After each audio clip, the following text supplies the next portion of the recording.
Alright, so here's your 3-1 note. In looking at this, you're going to want to be able to identify angles formed by two lines and a transversal, and find measures of angles created by parallel lines and transversals. You're also going to use algebra to solve for variables in angle measures. The first definition is transversal, and it's a line that intersects two coplanar lines at two distinct points. So, you have two lines in the same plane, and your transversal is a line that intersects them in two specific points. Okay, so this up and down line right here is your transversal. I'm going to draw one picture and label it, so you kind of have this one picture for the examples coming up. So I'm just using numbers to label these angles. And it's important to know that these are parallel lines. I'm showing that to you by the use of the two arrows. Okay, so if I'm going to talk about alternate interior angles, alternate means on each side, so they alternate sides on this transversal. Interior means that they're inside, so they're inside the parallel lines, kind of inside the sandwich bread, some of my students would say. So if I'm doing alternate interior angles, here's my picture, so you can copy that down. You can copy it once, or you can copy it in each of these boxes. Alternate interior angles would be angle 3 and angle 6. They're alternate interior. And angle 4 and angle 5 are alternate interior angles.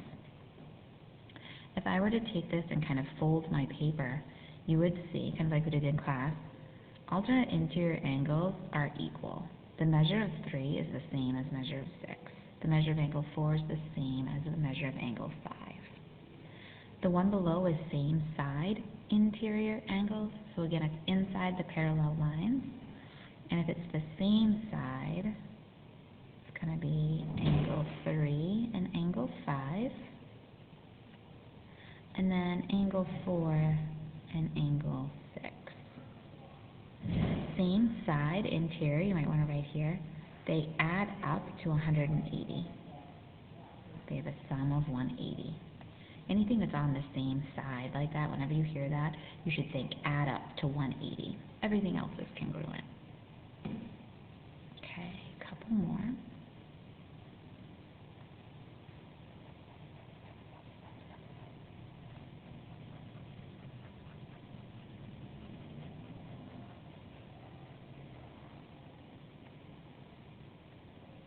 Corresponding is when if you were to kind of cut this picture in half and take this and match it to angles down here.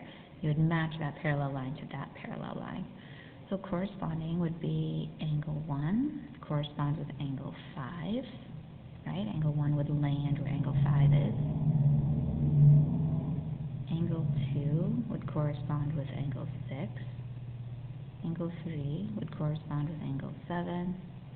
And angle 8 would correspond with angle 4. Okay, right? 8 could go back to 4. Corresponding angles are also going to be congruent, are going to be the same. Just like I said, this would land right where 5 was. It would be the same thing. Two-column proof. I'm just going to draw a picture. Proof is when you are explaining your reasoning to someone to try and get them to a conclusion and to prove that this conclusion is correct. So you would have a statement here. And we did one of these in class. You have an example. And then you would have the proof or the reason over here. Okay, that's pretty much all I need you to know for that one. Alternate exterior angles. Alternate, different sides of this transversal. Exterior, I only get to pick from angles outside the sandwich bread. So angle 1 is outside the parallel lines, outside the sandwich bread. And if I want to go alternate, I kind of want to go, right? 1 and 8 are alternate. Angle 2 and angle 7 are alternate. Alternate interior angles are the same, are congruent. Same side, exterior. Exterior is outside the sandwich bread. So angles 1 and angle 7 angles 2 and 8. Same side, so these add up to 180.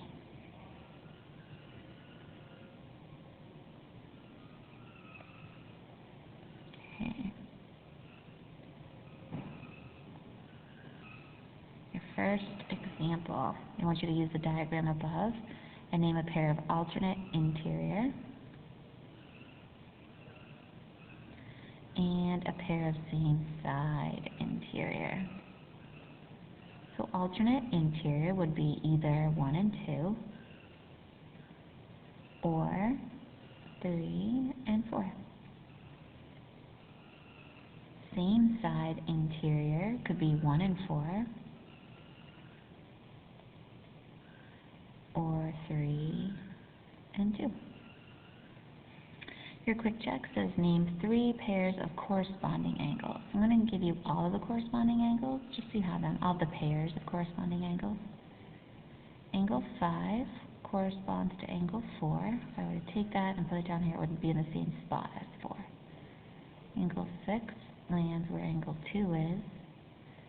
Angle 1 is angle 7, and angle 8 would correspond to angle 3.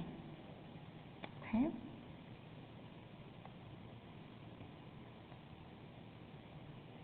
Okay, so your theorems are kind of just a recap of what we just talked about what would add up to 180 and what would be congruent.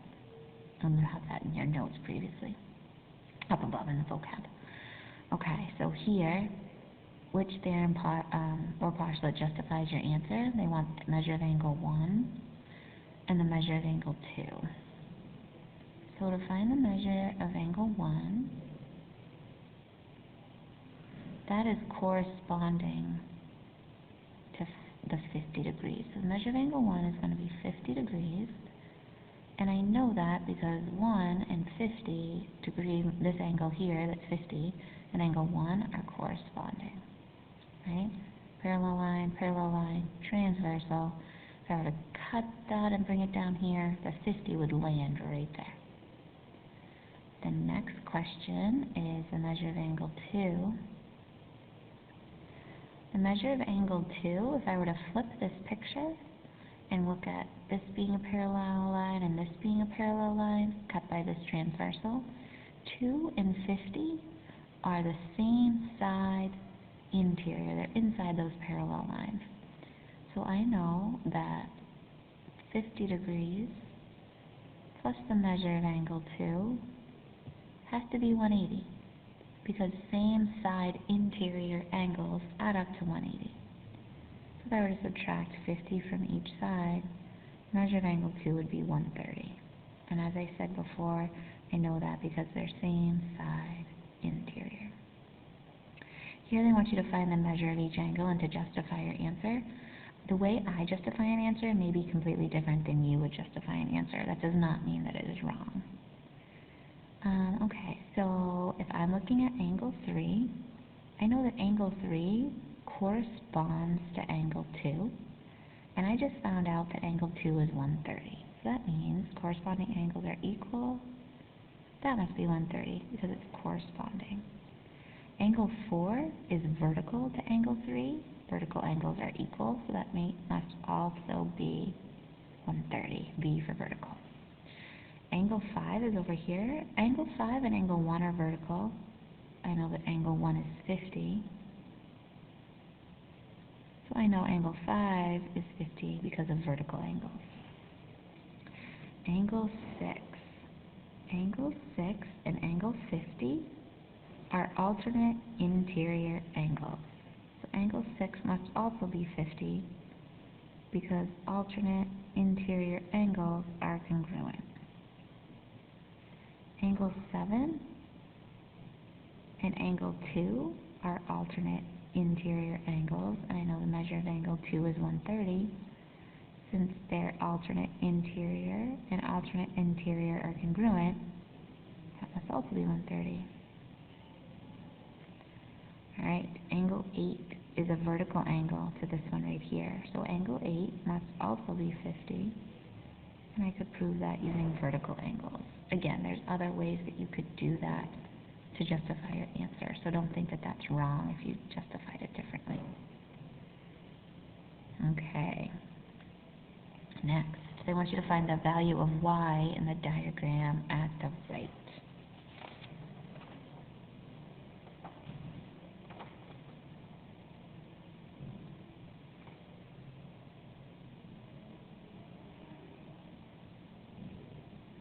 So, sorry, I felt like we were skipping an example that was important. I wanted to make sure we had gone through everything. When a picture looks like this, I sometimes need to draw it again, taking out what I feel might not be important. Here's two parallel lines, right? An extension here and here. I would really like to somehow figure out what 50 is. Well, here's a parallel line, here's a parallel line. I know that there's this, I would like to find y actually. Here's a 70.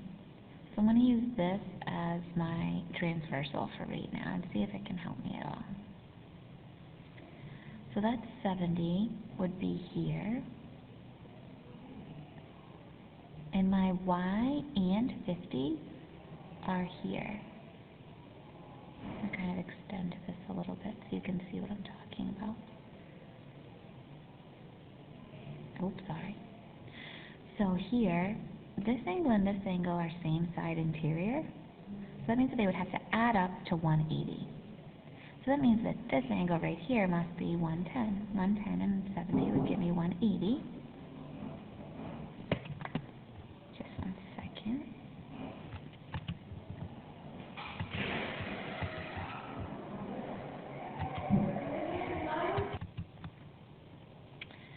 So if this angle is 110, that means 50 plus y must also be 110.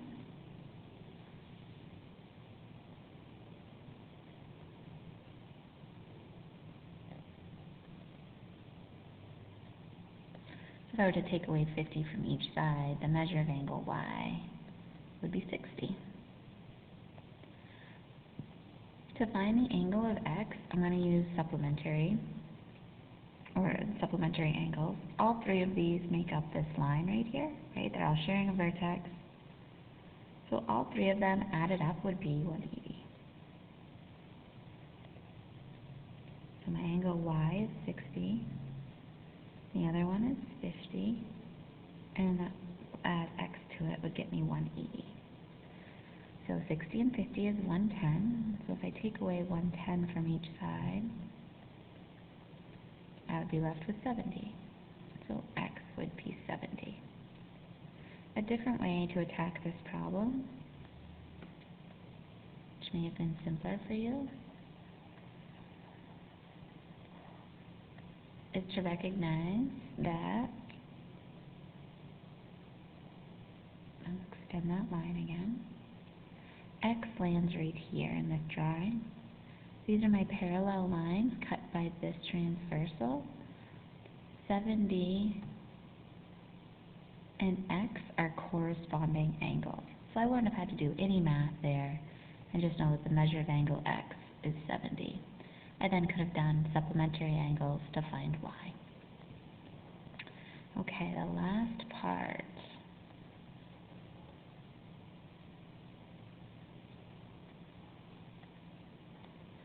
I want you to find the values of x and y.